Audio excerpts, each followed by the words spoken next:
The party was already in full swing when I got there. Music blasted, and people were everywhere, laughing and dancing.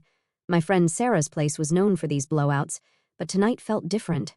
Maybe it was because I wasn't really in the mood for partying, considering the rough week at the dental clinic dealing with patients who thought flossing was a suggestion rather than a necessity.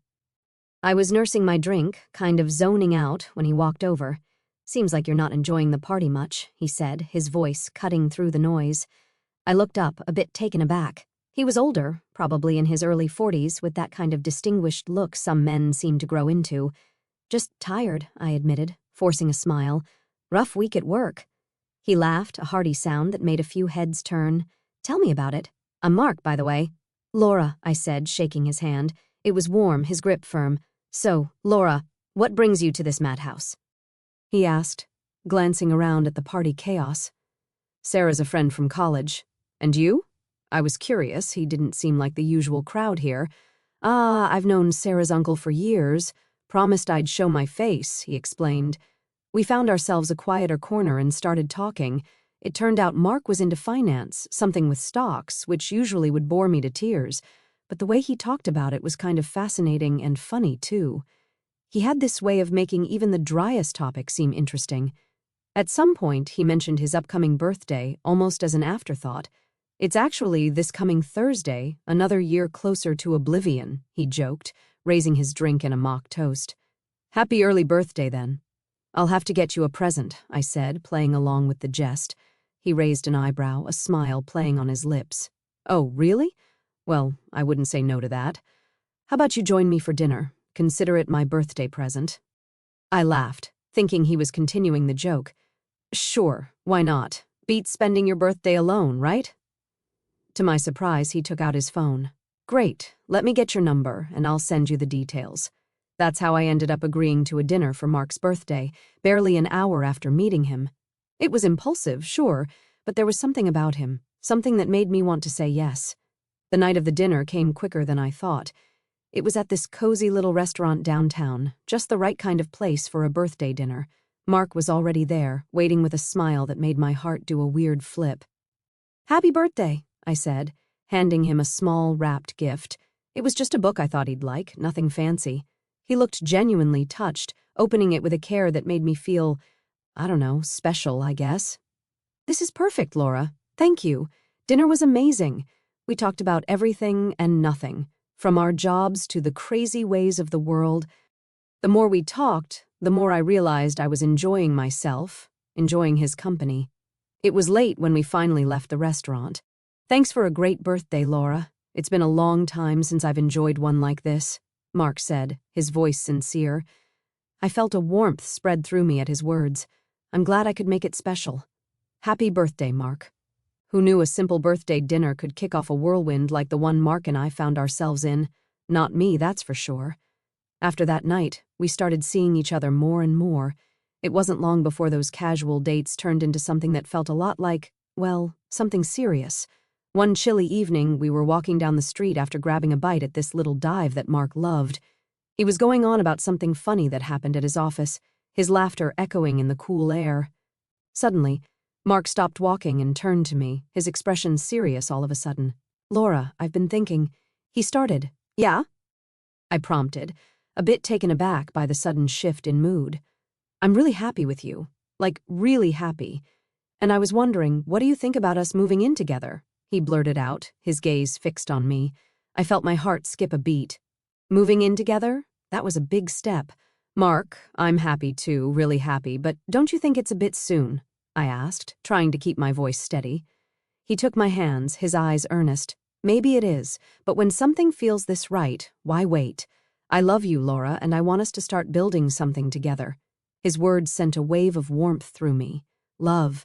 He'd said he loved me, and a crazy part of me realized I loved him too. "Okay," I said, the word coming out in a whisper. "Let's do it. Let's move in together." The smile that lit up Mark's face was worth any doubt or fear I might have had. From that night on, things moved quickly. We found a cozy apartment not too far from where I worked. Packing up my stuff and moving in with Mark felt like the start of a new chapter. It wasn't all smooth sailing, of course. Combining two lives into one space came with its fair share of bumps, like the time I discovered Mark's insistence on keeping his ancient, ugly recliner right in the middle of our living room. I replied that, in return, I would put my neon pink flamingo lamp in the room. It was these little moments, these little compromises, that made us stronger, I think. We were figuring it out together, learning to give and take. Then came the talk of marriage. We were lying in bed one night just talking about everything and nothing, when Mark suddenly turned to me. "Laura, marry me." It wasn't a question, more like a statement. No kneeling, no ring in hand, just him and me and his words hanging in the air between us. I looked into his eyes, saw the love and the seriousness there, and knew my answer. "Yes, Mark, I'll marry you." The wedding was a small affair, just as we wanted, my parents, a few close friends, and, of course, Alex, Mark's son. I could tell the kid wasn't thrilled about the situation, but he didn't kick up a fuss, probably not wanting to upset his dad. Life with Mark was mostly smooth sailing, at least until the day he came to me with a request that threw me for a loop. "Hey, Laura, can we talk about something?" Mark asked one evening, looking a bit uneasy, which was unusual for him. "Sure, what's up?" I replied, setting down my book. His tone had already put me on alert. "It's about Alex," he began, pacing a little. "He's got this dream of starting a music band, and he's pretty serious about it." I nodded, encouraging him to continue. Music was a great outlet for teens, after all. "Well, he's short on cash for some equipment and stuff. I was wondering, could we help him out?" "He needs about $10,000, Mark finished, finally stopping to look at me. I almost choked on my tea. $10,000? That's a lot of money, Mark." I know, but it's for a good cause, right?" "It's his dream," Mark pressed, his eyes searching mine for some sign of agreement. I sighed, feeling a mix of emotions. On one hand, I wanted to support Mark and his son, but on the other, this was a huge amount of money. "Let me think about it, okay?" In the end, I agreed. Seeing Mark so hopeful and excited about helping his son was touching. But that was just the beginning. A few months later, Mark came to me again, this time seeming more anxious. "Laura, I hate to ask, but Alex needs more money for the band." "Another $10,000, he said quickly, as if trying to get the words out before he could change his mind. I felt my frustration rise. "Again, Mark? We just gave him $10,000. Where is all that money going?" Mark's face fell, and he became defensive. "He's investing in his future, Laura. Don't you think it's worth it?" "I do, but it's a lot of money." "We're not made of cash, you know," I replied, trying to keep my voice calm. The argument that followed was heated. Mark accused me of not caring about Alex's future, and I accused him of not being realistic. It ended with Mark storming out, leaving me alone and bewildered. He returned a few days later, apologetic but still insistent. "I'm sorry for blowing up, Laura, but it's important to me, to Alex. Please." Torn between my love for Mark and my concerns about this seemingly bottomless pit of financial support for Alex's band, I agreed once more, but it didn't sit right with me. Then came the bombshell. Mark, looking more haggard and desperate than I'd ever seen him, asked for $30,000. "Mark, this is crazy." $30,000? What's going on?" "This isn't just about some band," I said, feeling my patience wearing thin. "It's for a tour. They've got a real shot, Laura," he stammered, avoiding my gaze. "A tour, Mark? You can't expect me to believe this." "We need to see some proof, something to show for all this money," I demanded, my voice rising. Mark exploded. "Why can't you just trust me, Laura? Why do you always have to make things so difficult?" The fight that ensued was ugly, full of accusations and hurtful words. Mark threatened divorce if I didn't agree to give Alex the money. I was stunned. This wasn't the man I married. I asked for time to think, but what I really needed was answers. This situation felt wrong on so many levels, and I was determined to get to the bottom of it. First stop on my detective trail was the internet. I figured if Alex's band was legit, they'd have some kind of online presence. So I hunkered down with my laptop, typed in the band's name Mark mentioned, and hit search. The results were as barren as a desert. Nothing, zip, zilch. Not a single trace of a band that was supposedly on the brink of their big break. Feeling a mix of frustration and vindication, I headed over to Alex's Instagram. If there were any clues to be found, it had to be there. I scrolled through his feed, which was like flipping through a catalog of luxury, fancy dinners, designer gear, you name it. But among the high-life snapshots, not a single picture hinted at a music career. No instruments, no rehearsal spaces, nothing. Baffled, I decided it was time for some expert advice. I dialed up Danny, a buddy from college who's now deep into the music scene, always on the pulse of the latest bands and trends. "Hey Danny, it's me," I started, trying to sound casual. "Quick question for you. Ever heard of a band called—" I gave him the name Mark had fed me. There was a moment of silence on the line, then Danny's confused voice came through. "Never heard of them, and trust me, if they were making any waves, I'd know." "Why? Are they any good?" I let out a sigh, a mix of disappointment and relief.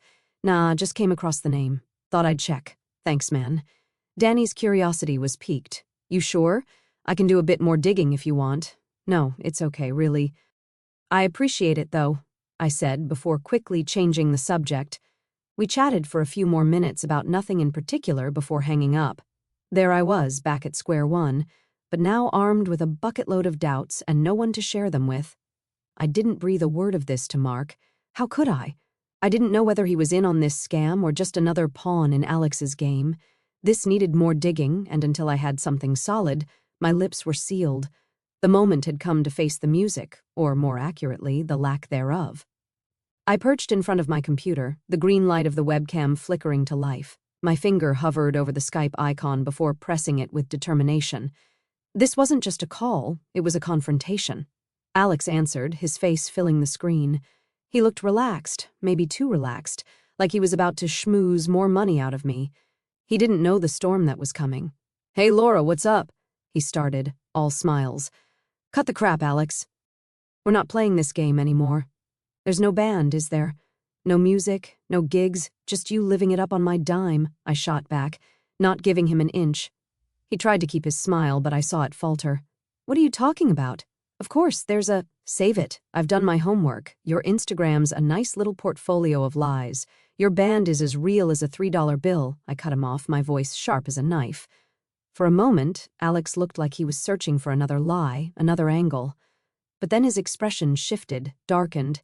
"You're going to regret poking your nose into this, Laura. I've got friends, the kind that make problems go away." The threat hung in the air, a shadow passing over his face. My heart skipped, fear mingling with anger, but I wasn't about to back down. "Threats, Alex? Really? Here's something you should know. This call is being recorded. Every word. Think your friends can handle police heat?" Watching his bravado crumble was almost satisfying. His face went from confident to pale, his eyes wide. No, you can't. I was just, please, Laura. I made it up, okay? There's no gang, no friends. It's just me." The tears started, his tough act melting away to reveal a scared kid in over his head. But I was past sympathy. "All this for what, Alex? Why? Why the lies? Why the money?" He was sobbing now, a mess of regret and fear. "I just wanted to be someone, you know? Someone important. The money, the lifestyle, I thought it would make me happy. And you lied to your father? That part of your happiness plan?" I pushed, needing him to understand the weight of his actions. He flinched, wiping his eyes. "It wasn't supposed to go this far. I found out about him and someone else. Photos. I thought I could use it to, I don't know, get more money, keep up the act." I felt cold, a chill that went bone deep. "You have proof? Send it. Now." He didn't argue, quickly tapping away on his end. Moments later, my phone dinged with the incoming evidence, photos of Mark in the arms of another woman, unmistakable in their betrayal. My heart broke, not just for the marriage I thought I had, but for the man I thought Mark was. Armed with the ugly truth and a heavy heart, I waited for Mark to come home. The air was thick with anticipation, almost suffocating. I rehearsed what I was going to say a million times over, but when I heard his key in the door, all my plans flew right out the window. He walked in, tired, the lines on his face more pronounced than ever. "Hey, Laura, we need to—" he started, but I cut him off. "We need to talk." "Now," I said, my voice firmer than I felt. Mark paused, looking at me, really looking, and he must have seen something in my eyes because he nodded, setting his bag down with a heaviness that matched my heart. "Okay, what's wrong?" I took a deep breath, the photos I'd received from Alex burning a hole in my pocket. "It's about Alex, and you. I know everything, Mark." His face paled, the blood draining away as if I'd struck him. "What do you mean, Laura? Don't you dare lie to me. Not now. I've seen the photos, Mark, the ones Alex has been blackmailing you with. Of you and her," I spat out, the words tasting like bile. For a moment, he just stood there, a statue. Then he slumped into a chair, his face in his hands. Laura, I don't know what to say. I'm sorry. I never wanted you to find out this way. Sorry? Is that supposed to make everything all right? You cheated on me, Mark, and then you let your son blackmail you into bleeding us dry, I said, my voice rising, a crescendo of betrayal and hurt. I know. It was a mistake, a terrible mistake. I was going to end it, I swear. And Alex, I didn't know how to handle it. I was scared of losing everything, he mumbled, his voice muffled by his hands. Losing everything? You've already lost it, Mark. You lost me the moment you decided to step out on our marriage. And for what? A fling? To feel young again? I was pacing now. The anger, the hurt, all bubbling up. I want a divorce. After the dust settled from our confrontation, the reality of my next steps began to sink in. Mark had retreated to a hotel, leaving me alone in the apartment we once shared, surrounded by memories that now felt like ghosts. I started packing, each item a reminder of the life I thought we were building together. It was surreal, sorting through our belongings, deciding what was mine and what we had shared. The packing didn't take as long as I thought. My life, it seemed, could be condensed into a few suitcases and boxes, a stark reminder of how quickly things can change, how swiftly the familiar can become the past. Once everything was packed, I stood in the middle of the now bare living room, a pang of sadness hitting me. This was it, the end of a chapter. I took a deep breath, steeling myself for the next step, and called a taxi. Arriving at the rented place felt like stepping into another world. It was smaller, less personal, but it was a clean slate, a place without the shadows of betrayal.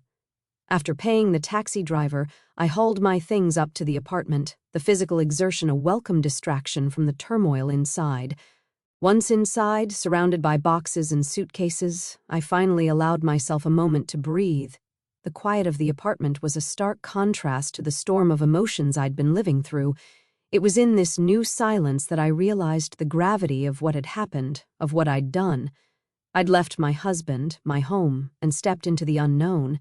Needing to hear a friendly voice, I picked up my phone and dialed Sarah, the friend whose birthday party had changed my life all those years ago. She answered on the second ring, her voice a balm to my frayed nerves. "Hey, it's me," I started, my voice steadier than I felt. "Hey, what's up? You sound off," she replied, her tone immediately shifting to concern. I took a deep breath, the words tumbling out. I left Mark. I found out about everything. The affair, the lies, Alex's blackmail.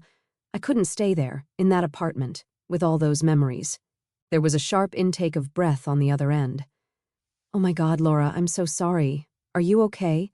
Where are you?" "I'm in a rented apartment, just needed to get away to start figuring things out on my own," I explained, trying to keep the tremor out of my voice.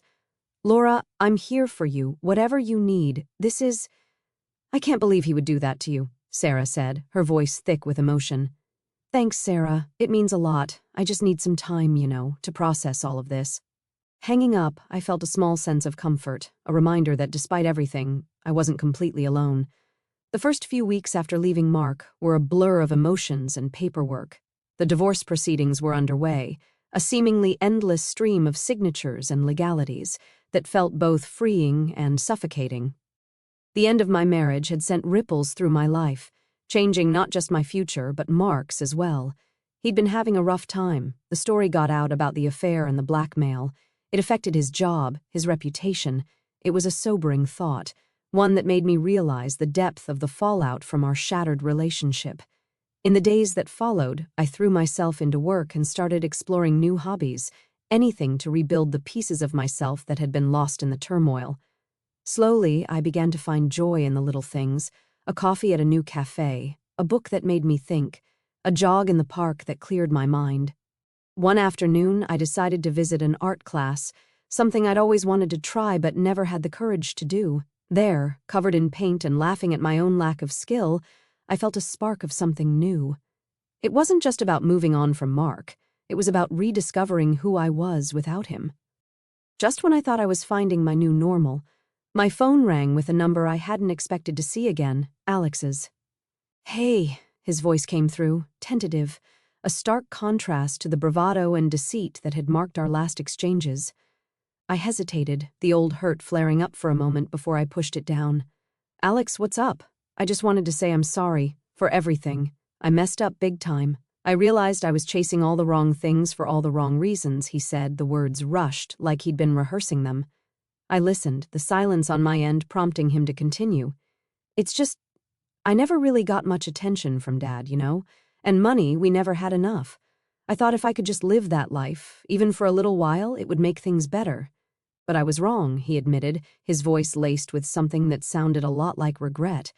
Alex, I forgive you, but you need to understand, going down that path, using people, lying, it's only going to bring you more trouble, I said, my tone more gentle than I would have expected of myself. There was a pause, and then a quiet. I know.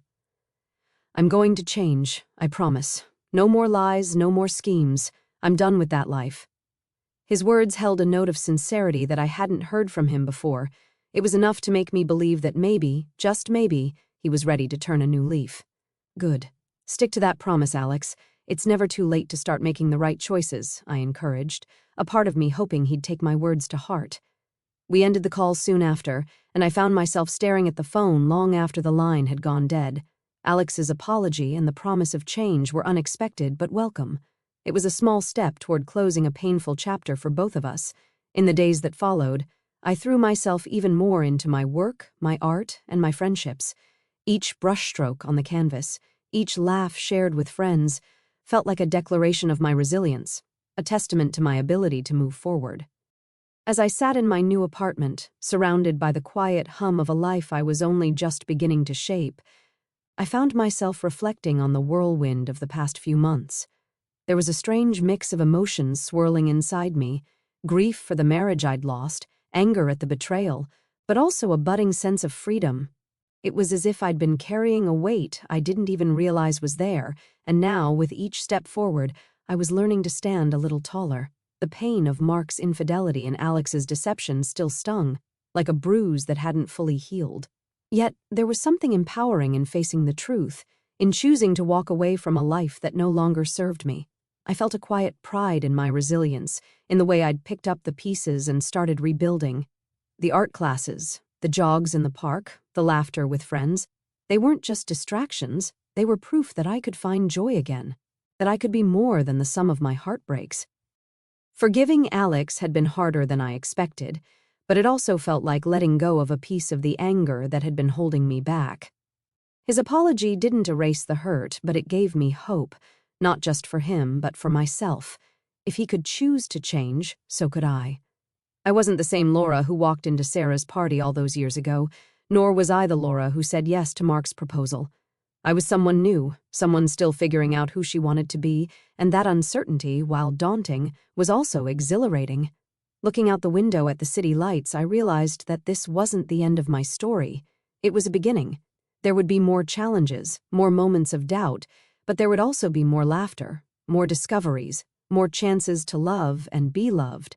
For the first time in a long time, I felt ready to face whatever came next, not because I had all the answers, but because I was learning to trust myself to find them.